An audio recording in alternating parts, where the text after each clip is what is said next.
Et c'est parti pour le Club Action, un Club Action où nous n'allons pas vous parler d'action, encore que, vous allez le voir, c'est une possibilité, puisqu'on va vous parler d'obligations convertibles. On va se demander quel est leur potentiel pour 2022. On en parle avec Franck Languilla, le directeur général délégué et responsable des gestions chez Financière de la Cité. Bonjour Franck Languilla. Bonjour Franck. Voilà, bonjour Laura. Bienvenue sur ce plateau. Donc, je le disais en introduction, on va évoquer avec vous le potentiel des obligations convertibles pour 2022.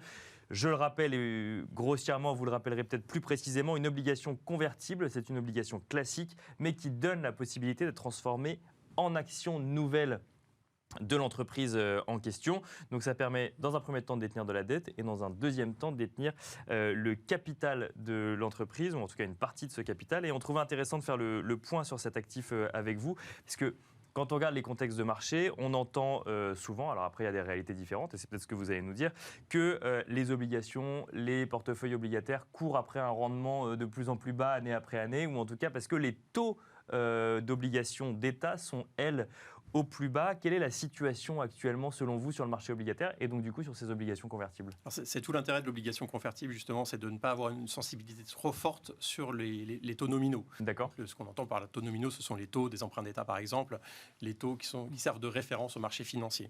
Donc la convertible permet, du fait de sa structure technique, de ne pas être trop sensible sur les marchés obligataires, mais plutôt, et au contraire, d'être sensible sur les marchés d'actions. D'accord. Donc quand les marchés d'actions se tiennent bien, l'obligation convertible en principe en profite à hauteur de 60% de la progression du marché des actions.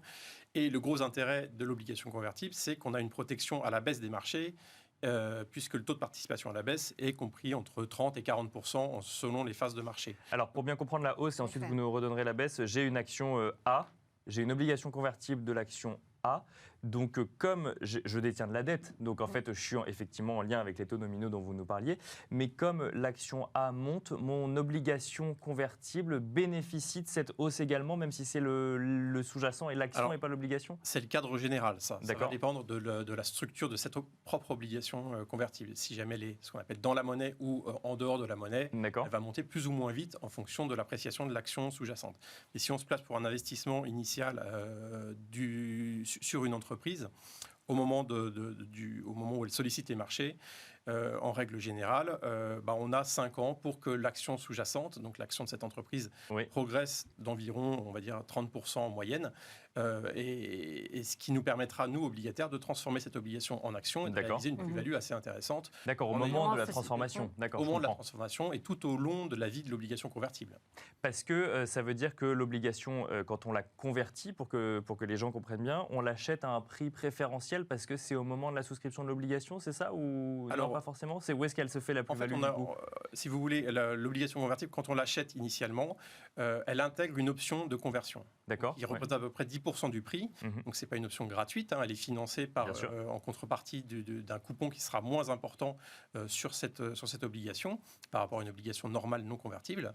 Et cette option, elle va évoluer au gré de la variation de l'action sous-jacente. Bien sûr. Plus l'action va monter, plus cette option va se valoriser. Donc, ça va être intégré dans le prix de l'obligation convertible.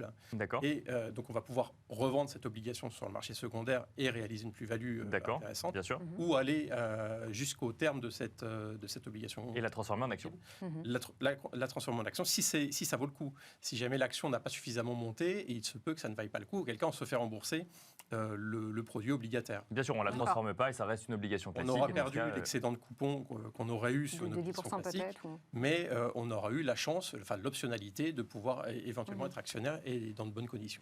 Et alors pourquoi ça protège de la baisse? Ou en tout cas, ça protège plus de la baisse que de détenir une action en propre? Alors ça protège bien plus que de détenir une action en propre parce que on a cette composante obligataire et l'optionnalité, elle est au gré du porteur. Donc si on ne veut pas convertir, on ne convertit pas. Donc on a la garantie, hors événement de crédit sur l'émetteur, d'être remboursé des flux obligataires. Donc on achète à 100, on a 2% de coupon.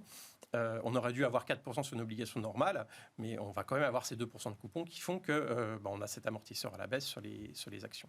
Alors il faut quand même rappeler que ça peut être transformé en action nouvelle de l'entreprise. Donc en fait, je ne peux pas décider un mois après avoir acheté une obligation convertible de la transformer en action. Ça, il faut qu'il y ait une action c'est au terme de l'obligation en question pour le coup. Alors non, ce sont des optionnalités qui sont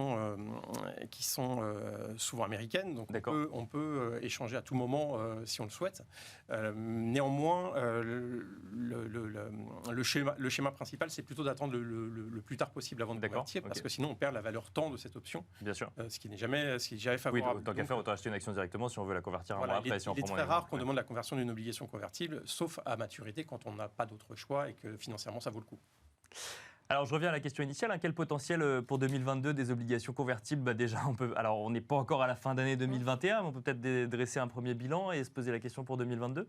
C'était un petit peu décevant, là, non? Alors voilà, sur 2021, on peut dire que ce soit une très bonne année sur les obligations convertibles, d'autant qu'on s'attendait à ce qu'elles résistent plutôt bien à une remontée des taux. On a eu une remontée d'une cinquantaine de points de base sur les taux nominaux en Europe. Ça s'est moyennement traduit dans les performances à ce jour sur les convertibles en 2021. On est en recul de... Alors, sur les convertibles, on est entre 0 et 2%, on va dire, sur les indices. Ouais. Si on devait comparer ça aux obligations privées, on est en recul de moins 1,5 et de moins 1,6 sur les obligations souveraines. D'accord. Donc, on voit bien cet effet sur les taux, sur les performances des indices. Mais quand on regarde les marchés des actions, qui sont entre 15, 20, 22% même pour le marché parisien, on peut se dire qu'on est loin du contrat initial où, ce que je vous ai dit tout à l'heure, on attrape 60% de la hausse des marchés sous-jacents. Donc il y a plusieurs raisons.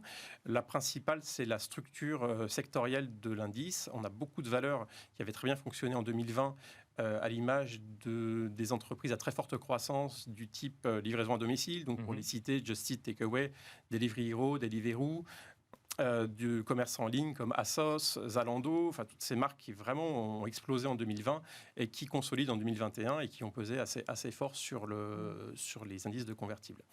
Et là, on a un effet indirect de la remontée des taux, donc de la sensibilité cachée de ces indices autonominaux, puisque quand on a des actifs à duration longue, donc avec des très fortes croissances, mais qui ne sont pas rentables, c'est 20% quand même de l'indice qui affiche des pertes sur l'année 2021, en termes de valorisation, en cas de remontée des taux, ce sont les valeurs qui sont les plus attaquées. Et alors du coup, je reviens sur ma question, quel potentiel pour 2022 après ce calage finalement sur l'année 2021? Voilà, alors ça va dépendre du scénario qu'on peut avoir. Nous, on a un scénario plutôt optimiste sur l'économie, donc une croissance nominale qui va rester forte, très, très certainement, avec une inflation qui commence à inquiéter un peu, mais qui pour l'instant est jugée transitoire. Elle le sera peut-être un peu moins que ce qui était anticipé. Alors ce qui est à craindre, c'est que les banques centrales réagissent de façon anticipée. Donc attention quand même à ce point-là. Des marchés d'actions qui vont rester plutôt bien orientés, a priori, même si la tendance va s'infléchir nécessairement. On ne va pas avoir des années à 20% tous les ans dans un contexte de remontée des taux, puisqu'on pense que les taux vont poursuivre ce rythme de remontée un peu rampante sur les taux nominaux.